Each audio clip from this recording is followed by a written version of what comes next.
suscríbase al canal, active la campanita, y comparta nuestros comentarios. Como cada mañana siempre lo traemos aquí, tratamos de hacer un comentario de lo que está pasando actualmente en el país, y la expectativa está puesta hoy en el Palacio de Justicia.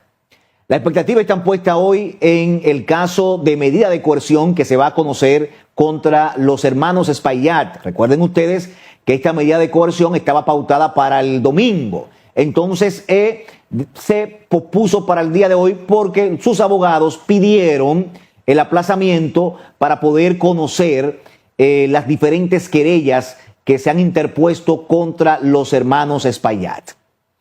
El Ministerio Público se ha dicho que va a pedir, va a ver el caso como homicidio involuntario. Va a pedir prisión preventiva para Antonio Espaillat y domiciliaria para su hermana Maribel. Ahora bien, hay condimentos, señores, que han salido a último minuto que usted se pone a observar y dice, pero ¿dónde estaba la sensibilidad humana de los hermanos Espaillat? A raíz de lo que hemos sabido de testigos que han dado su opinión, que le han presentado pruebas al Ministerio Público. Entonces los abogados dicen, bueno, pero si nos vamos por el 319, entonces ¿qué va a pasar aquí? De 3 meses a 2 años de prisión simplemente. Porque entonces es homicidio involuntario. Estos condimentos le están dando un matiz distinto y hay muchos de los abogados de las víctimas que van a pedir la prisión preventiva y que se conozca el caso. ¿Por dónde? Por homicidio voluntario.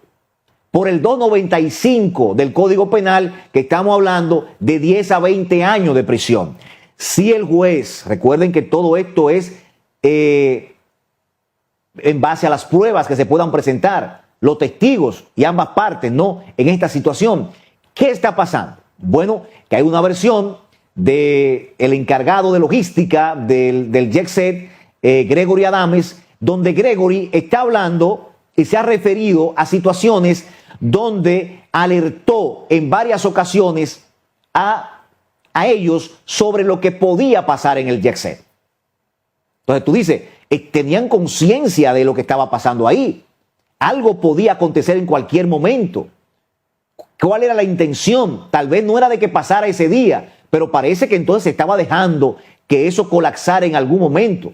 Porque es lo que la gente dice, es lo que la gente piensa. Cuando escuchamos a este muchacho opinando y diciendo que temía por su vida, que teme aún por su vida. ¿Pero por qué él dice que teme por su vida? Bueno, porque resulta que cuando Maribel habla con él, la hermana de Antonio Espaillat, y va donde él, óigame bien, a buscar 50,000 pesos y $100 del asunto de la puerta, de las taquillas. Entonces después ella da una declaración en un diario, en un periódico de circulación nacional, donde decía de que él había fallecido. Entonces él dijo, bueno, se puso mosca, como dicen los muchachos, y se asustó en ese aspecto y dijo, bueno, ¿qué pasa aquí? Entonces ahí es que él habla y se produce esta situación. Miren ustedes cómo ellos, acabando de pasar una tragedia, están pendientes a 50,000 pesos o $100 que tenía ese muchacho. Y ella fue a su casa a buscarlo. Pero también el encargado del bar, a Manuel Jiménez. ¿Qué decía Manuel Jiménez? Bueno, que Antonio lo llamó y la bebida que está en el almacén. Pero señores, acaba de pasar una tragedia. Acaba de acontecer una tragedia. ¿Cómo tú estás pendiente a disparate? ¿Cómo tú piensas en cosas que son insignificantes ante la magnitud de lo que había pasado ahí? Entonces, bajo esta situación, ya cuando tú rompes el vínculo, que entiendo que cometieron un error los hermanos Espaillat, de desvincular a las personas. Si hubiese sido yo en la situación, esos 50,000 pesos los dejo ahí. Yo no tengo prisa para buscarlo, lo dejo ahí. Porque eso iba a generar un compromiso. ¿Verdad? Un compromiso. Yo le dejo sus 50,000 pesos, después yo lo busco. ¿Verdad? Entonces, esa situación pudo prevenir, cancelan a todo el mundo, lo desvinculan.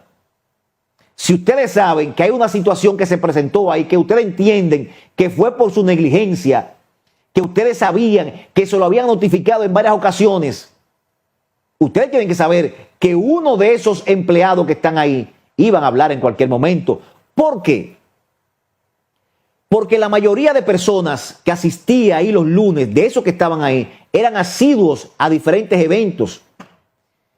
Y los meseros, el mismo Gregory y los demás conocían a muchas personas de las que fallecieron ahí. Ellos mismos eran que lo contactaban para que fueran, para motivarlo, que fueran a la fiesta, que le iban a guardar la mesa y todo lo demás. Entonces hay un dolor, el tú saber que tú, amigo, a quien tú conoces, que por tú llamarlo, que por tú incitar a que fuera a la actividad, por una imprudencia que pudo ser prevenible de los hermanos Espaillat, entonces se produce esta situación de que colapsa el techo del jet set. Esto, señores, es una situación que el pueblo está pendiente a lo que pueda pasar. Hoy no sé si se va a aplazar la medida de coerción, pero lo cierto es que habrán dos pedimentos. Habrá un pedimento por homicidio involuntario y habrá otro pedimento por homicidio voluntario. El juez tendrá que evaluar las pruebas. También hay personas que no han visto bien que se le haya pedido prisión preventiva por parte del Ministerio Público a Maribel. Es domiciliaria, la prisión domiciliaria. Donde tú dices, bueno, pero tal vez es tan culpable como el mismo, como si hay una culpabilidad, ¿verdad? Como el mismo Antonio. Entonces, entiendo que hubo un manejo mal por parte de los propietarios del jet set sobre la situación. Con sus empleados o ya con sus ex empleados. Se manejaron mal. O sea, porque un lugar que te deja a ti una gran cantidad de dinero y es la situación donde de ahí era que sustentaban a sus familias muchos de los que fallecieron ese día. Déjale el sueldito ahí, aguanta 3, 4 meses más, espera a ver qué va a pasar. Pero parece que se entiende o se entendía de que no iba a pasar nada, de que las cosas iban a transcurrir en el tiempo. Pienso que esto también es una presión para el Ministerio Público, porque sin lugar a dudas el Ministerio Público y la justicia tendrá que actuar. Recuerden ustedes que los casos cuando tienen un sentimiento social, cuando la población está pendiente a los casos, es muy difícil que por más que se quiera proteger desde el poder a alguien que está sometido a la acción de la justicia, que los jueces se vayan hacia el poder y no hacia la presión social. Y eso, señores, yo no me voy ni a favor de uno ni a favor de otro. Lo que sí sé es que hay una tragedia que nos afectó, que nos ha afectado. Hay familias que van a quedar con traumas permanentes, lesiones permanentes, huérfanos, señores. Usted sabe si su papá, si su mamá. Mire, eso es difícil. Y niños de 10, 12, 13 años, hasta menores de menor edad, de menos edad. Entonces, la hermana de la diputada, la hermana de Ruby Pérez, en el hemiciclo tomó la palabra y dijo algunas cosas puntuales que me gustaría compartir con ustedes para luego seguir hablando sobre este tema. Vamos a escuchar a Lidia Pérez. Tienen sus vidas actualmente encarceladas en el dolor. Y tenemos una responsabilidad como legisladores desde la Casa de la Democracia, como antes puso mi querido compañero, de aprobar el Código Penal. Pero también nos emerge aprobar con carácter de urgencia, señor presidente. Yo se lo pido. Quizás no tengo la experiencia del manejo de dónde está el proyecto de ley que sometimos yo como persona y un grupo de compañeros para la supervisión de las infraestructuras. Cuando pasó por mis manos en el fin de semana el informe del Ministerio Público para atrás lo que había avanzado, de una tragedia que fue 100% evitable.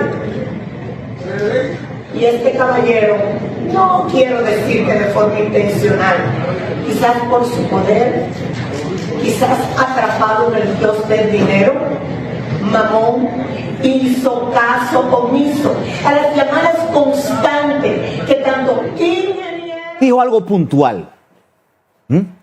Ella dice, volví hacia atrás. Cuando tú te das cuenta, cuando tú lees el expediente, te das cuenta de que eso pudo ser evitable.